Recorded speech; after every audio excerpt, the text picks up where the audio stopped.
Hello guys, আসসালামু আলাইকুম। আমি ইমতিয়াজ। আজকে আমি বের হয়ে গেলাম ফুফির সাথে ঘোরার জন্য। আজকে একটা সুন্দর পার্কে গেছি, এটা খুব সুন্দর ছিল।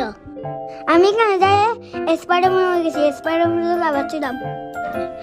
আমি অনেক মজা করছি, আমার অনেক ফ্রেন্ড হয়েছে।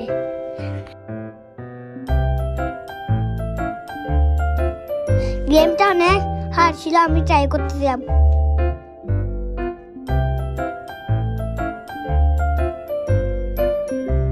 আমি ঘোড়া চালাচ্ছি। সবগুলো গেম আমি ট্রাই করছি, অনেক এনজয় করছি, ভালো লাগছে। বন্ধুদের আমি ক্যান্ডি খাওয়াইছি। ফুল ভিডিওটা দেখেন, অনেক মজা পাবেন। আমি খেলতেছি, আমার ফুফি ভিডিও করতেছে। আমার ফুফি বাসায় নিয়ে যেতে যাচ্ছিল, কিন্তু আমি যাচ্ছিলাম না খেলার জন্য। অনেক খেলছি। থ্যাংক ইউ ফুফি। বাই গাইস, ভালো থাকিয়েন।